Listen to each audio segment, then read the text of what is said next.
Queria agradecer ao Espaço Cultural Bar e toda...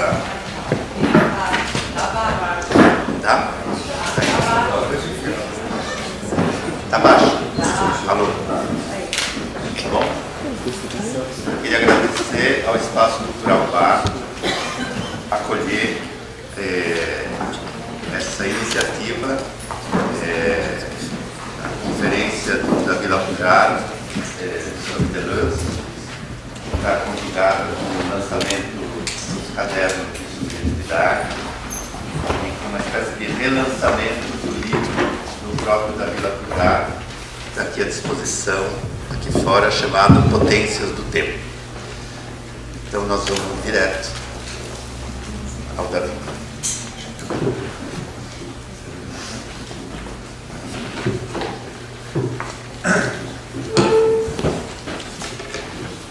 Vou lugar aqui na frente, hein, para quem quiser.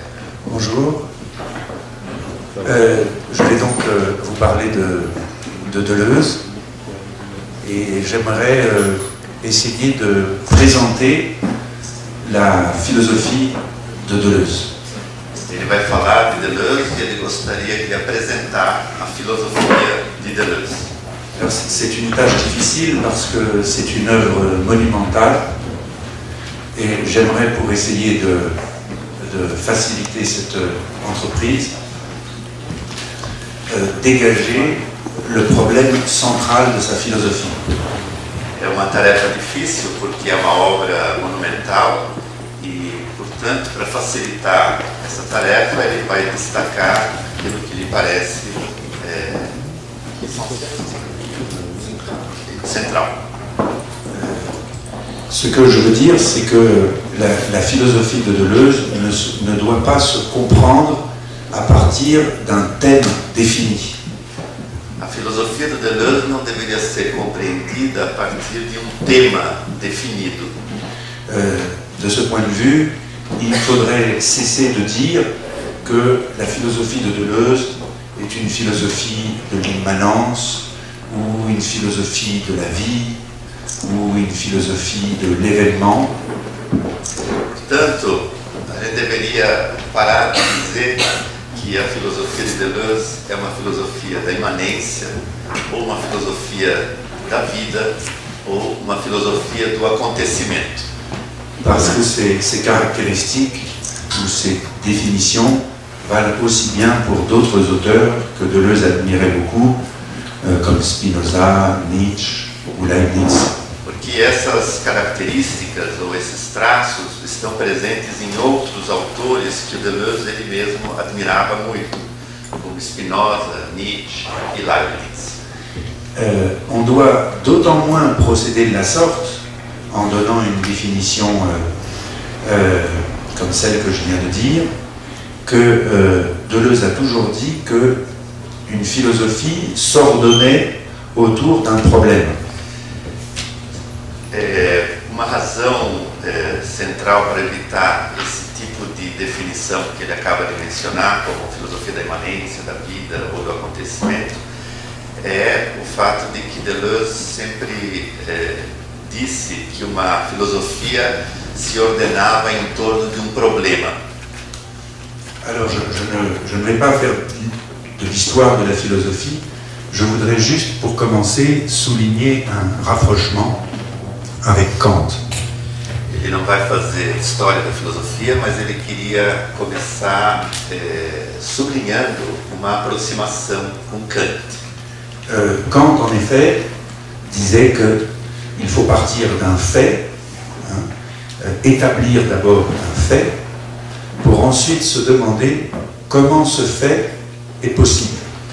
Kant dizia que é preciso partir de um fato, estabelecer um fato e depois se perguntar como esse fato é possível. Bien de la même manière chez Deleuze, il me semble, parce que Deleuze a été considérablement influencé par Kant, qu'il faut partir d'un fait pour ensuite se demander comment ce fait se produit. E Deleuze, que foi influenciado por Kant, tem essa semelhança de que ele diz que é preciso partir de um fato e depois se perguntar como é que esse fato se produziu. Et le fait que Deleuze cherche à établir dans tous ses livres, c'est ce qu'il appelle les mouvements aberrants. E o fato do qual Deleuze parte em todos os seus livros são os movimentos aberrantes. Alors je donne une succession d'exemples pour illustrer ce qu'est un mouvement aberrant. Ele vai dar uma sucessão de exemplos para ilustrar o que seriam esses movimentos aberrantes. Et qui témoignent de la persistance de cette recherche tout au long de l'œuvre de Deleuze, y compris son œuvre commune avec Guattari. E que testemunha da persistência disso ao longo de toda a obra de Deleuze, inclusive aquela conjunta com Guattari. Donc, une liste. Então aí vai uma lista. Une liste dans le désordre. Na desordem. Il y a par exemple l'intérêt pour les contrats tordus, comme il les appelle, et les conduites du masochiste. Por exemplo, o contrato perverso, no caso do masoquismo. Il y a la ligne de fêlure ou la dégénérescence dans l'œuvre de Zola. Por exemplo, a linha de degenerescência ou de fissura na obra de Zola. Il y a encore le Robinson pervers de Michel Tournier, auquel il a consacré une postface. Ou o Robinson do Michel Tournier, obra sobre a qual Deleuze escreveu pós-fácil. Ou encore la logique paradoxale de Lewis Carroll dans le livre Logique du sens. Ou a lógica paradoxal do Lewis Carroll na lógica do sentido. Ou encore le cinéma moderne qui multiplie les mouvements aberrants, qui défont la narration classique cinématographique. Ou o cinema moderno que, através dos movimentos aberrantes, desmancha a narrativa clássica. Ou encore, évidemment, la figure de ce que Deleuze et Guattari appellent le schizo, qui traverse l'anti-Oedipe et pour brouiller tous les codes sociaux. Ou o esquizo que embaralha todos os códigos sociais na obra conjunta do Deleuze com o Guattari no Antiédipo. Ou encore les nomades dans la deuxième grande œuvre commune avec Guattari, les nomades qui échappent à l'histoire, qui échappent aux formations d'État et qui se présente comme un mouvement aberrant. Ou os nômades, que na segunda obra conjunta do Deleuze com Guattari, Mille Plateaus, os nômades que escapam à história, que escapam ao Estado e que empreendem movimentos aberrantes.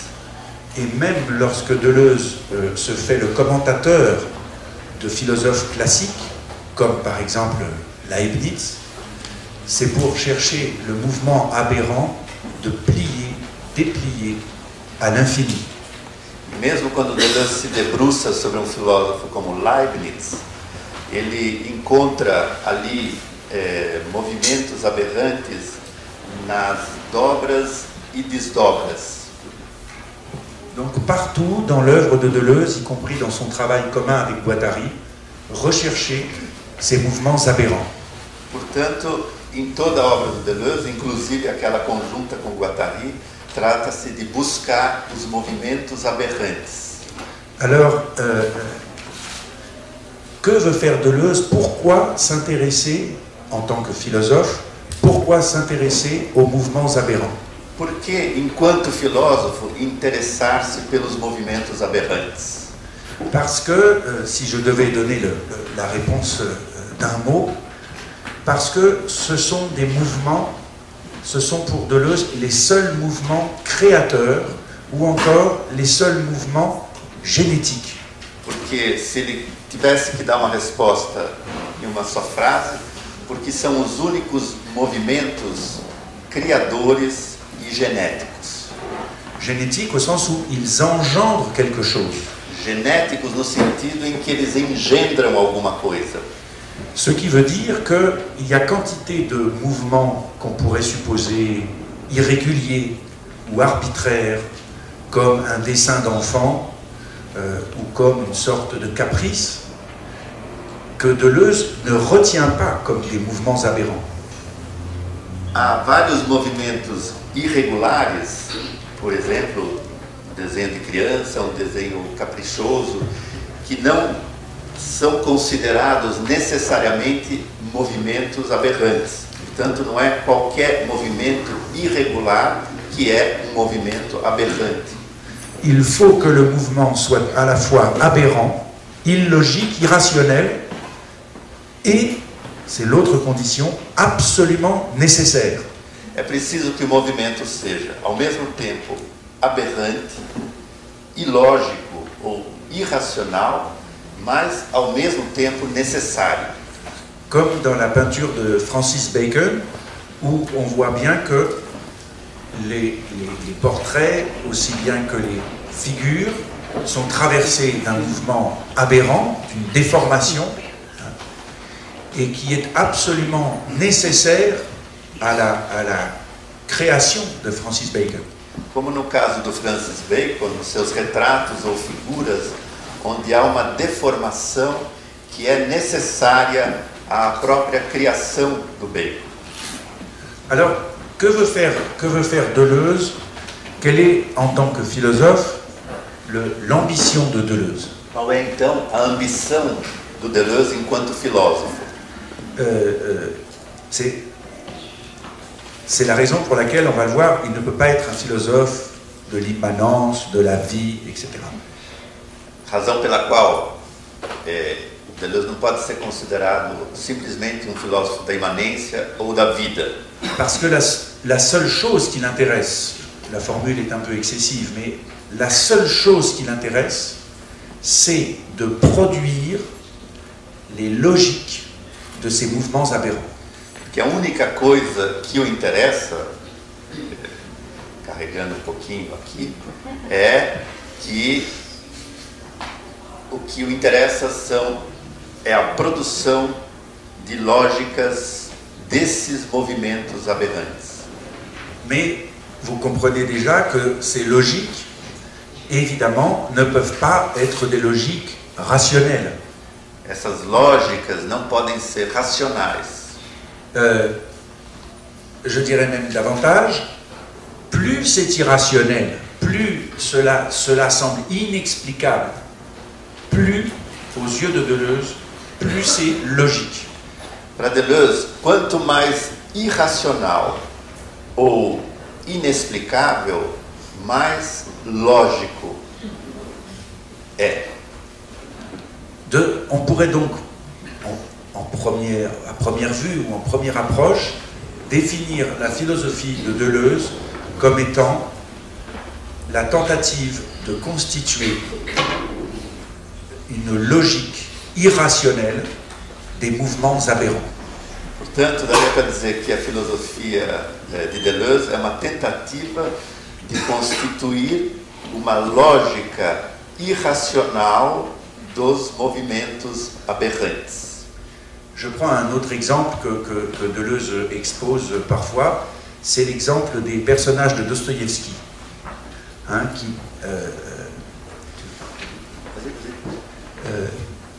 Un personnage doit absolument se rendre à l'autre bout de la ville de toute urgence. Ele toma exemplo dos personagens de Dostoiévski, por exemplo, personagem que com muita urgência precisa chegar até o outro lado da cidade. Et voilà que dans l'escalier, il croise la concierge. E na escada ele cruza a porteira. Et que pendant une demi-heure, 3/4 d'heure, 1 heure, il se met à discuter avec la concierge. Durante meia hora, 1 hora, ele começa a discutir com ela. Évidemment dans une sorte d'état insupportable pour lui, parce qu'il doit se rendre absolument à l'autre bout de la ville, mais ne peut pas s'empêcher, c'est plus fort que lui, de parler avec la concierge. É uma situação pouco absurda, porque ele está com uma urgência absoluta de chegar até o outro lado da cidade, mas ele não consegue evitar de ter essa longa discussão com a mulher. Et on a typiquement affaire là à quelque chose de proprement aberrant et qui, chez Dostoïevski, répond à une logique souterraine absolument irrationnelle, inexplicable aux yeux de la psychologie romanesque traditionnelle. E temos aí então uma situação aberrante, né? No Dostoiévski, essa é uma lógica subterrânea, irracional e inexplicável aos olhos de qualquer psicologia romanesca. Et Deleuze, lorsqu'il approche, disons, un objet d'étude, respect délibérément très vague, cherche toujours le point ou le foyer qui est irrationnel ou inexplicable, le petit mouvement aberrant qui va être générateur du reste. Então, qualquer objeto do qual Deleuze se aproxima, por assim dizer, o que ele vai buscar nesse objeto é o ponto inexplicável, é o ponto irracional, é o movimento aberrante que vai engendrar alguma coisa. Alors, comme Deleuze est philosophe, et comme Deleuze entretient un rapport intime et déterminant avec l'histoire de la philosophie, il faut un peu expliquer comment se situe cette entreprise par rapport aux prétentions de la philosophie dans son ensemble. Como Deleuze é filósofo e frequentou muito, tem uma relação íntima com a história da filosofia, ele gostaria de situar como é que essa pretensão do Deleuze está relacionada com a pretensão da própria filosofia.